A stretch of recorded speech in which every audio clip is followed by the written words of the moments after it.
అంతా సిమెంటుమయం. కింద భూగర్భ జలాలు పూర్తిగా మాయం. చినుకు పడితే సిటీ అంతా జలమయం. హైదరాబాద్ ఎటు చూడు ట్యాంకర్లమయం. పేపర్లలోనేనా ఇంకుడు గుంతల మాటలు? నీళ్ల కోసం రోజు ఎందుకిన్ని తంటాలు? ఈ నగరానికి ఏమైంది? ఎస్, ఈ నగరానికి ఏమైంది? పైనేమో ఆర్భాటం, భూగర్భంలో ఏమో జలగండం. అభివృద్ధికి చిరునామాగా ఆకాశహర్మ్యాలు ఎంత ఎత్తున వెలుస్తున్నాయో అంతకు మించి లోతులకి భూగర్భ జలాలు జారిపోతున్నాయి. ప్రతి ఏడాది వర్షాకాలంలో మంచి వర్షాలు కురుస్తున్నా ఎందుకని హైదరాబాద్లో నీటి కటకట? వర్షాకాలంలో ముంచుకొస్తున్న నీటి కొరత అసలు దేనికి సంకేతం?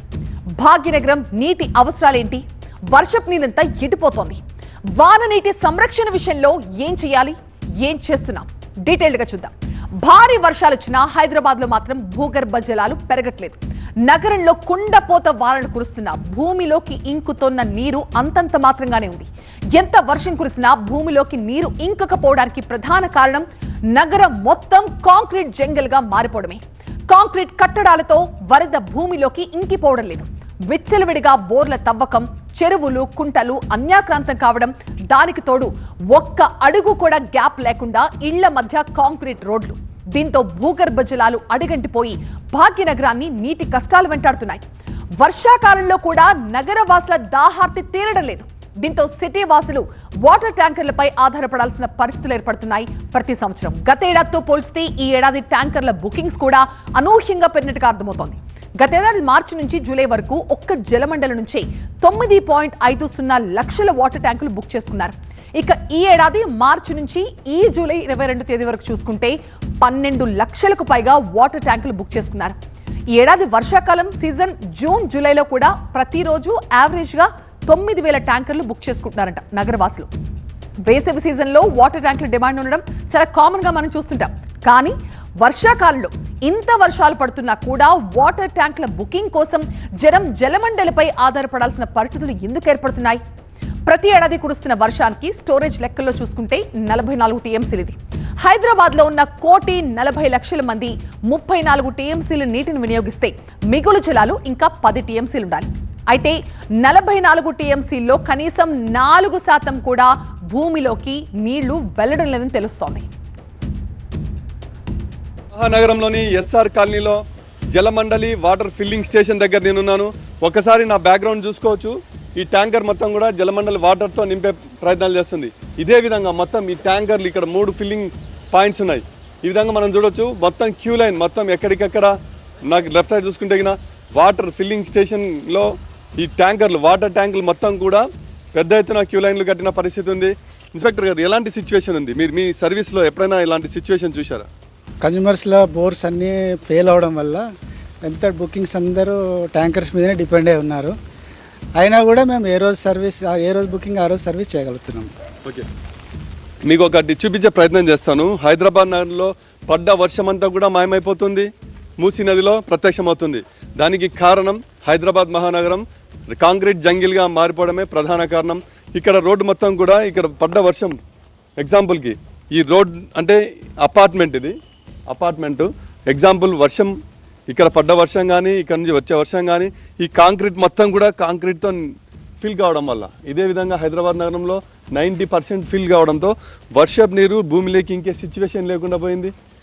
మొత్తం గ్రౌండ్ వాటర్కి వర్షపు నీరు చేరే అవకాశం లేకుండా పోయింది. దీంతో ఎక్కడికక్కడ మొత్తం కూడా కాంక్రీట్ ఫిల్ కావడంతో మొత్తం భూగర్భ జలాలలోకి వర్షం నీరు ఇంకే పరిణామాలు లేకపోవడంతో మొత్తం వాటర్ అంటే గ్రౌండ్ వాటర్ మొత్తం కూడా ప్రమాద స్థాయిలో అడుగంటిపోయాయి. దీంతో అందరు కూడా జనం దాదాపు అంటే 15 డివిజన్లు మొత్తం కూడా డేంజర్ జోన్లు ఉన్నాయి.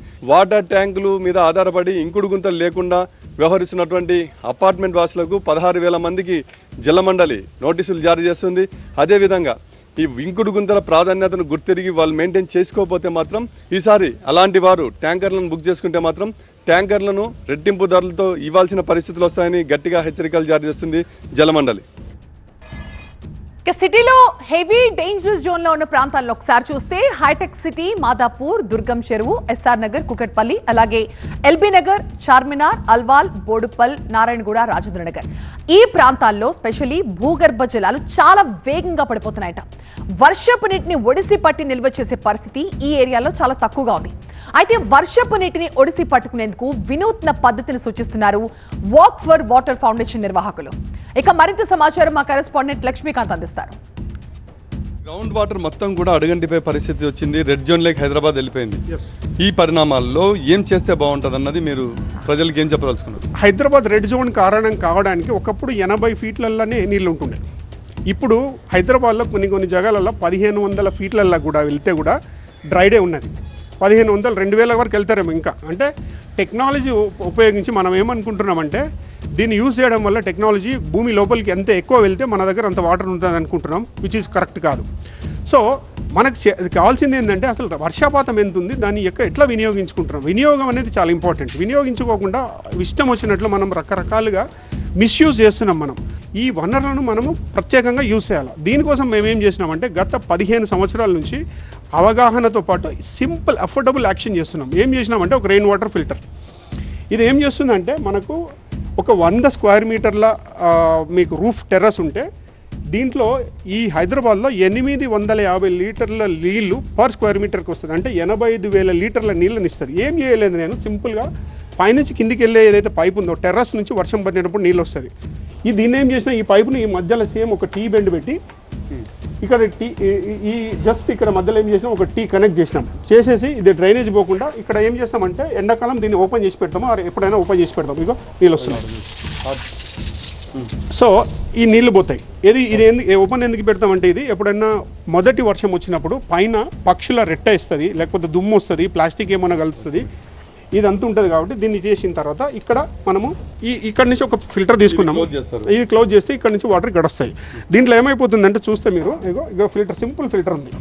దీంట్లో ఏముంది, ఈ ప్లాస్టిక్ పేపర్ వచ్చింది, ఇగో ఇక్కడనే ఆగుతుంది. దాని తర్వాత ఇక్కడ చిన్న గడ్డి పరకలు, లేకపోతే ఇంకా పిట్టలు రెట్టేసిన ఇదంతా ఉంటుంది. దీని నుంచి చేస్తాం. తర్వాత ఈ దీంతో పాటు ఇంకొక ఎక్స్ట్రా ఫిల్టర్ కూడా పెడతాం ఇక్కడ. ఇంకా ఏదైనా అడిషనల్ ఏమైనా ఉంటే మట్టి గిట్టి ఏమంటే ఇందులో స్టోర్ అయిపోతాయి. సో ఇక్కడ నుంచి వాటర్ ఏమైపోతుందంటే ఈ లోపల ఫిల్టర్ అయిన వాటర్ ఇదంతా ఇక్కడ లోపల సంపున్నది, మనకు వాటర్ సంపున్నది.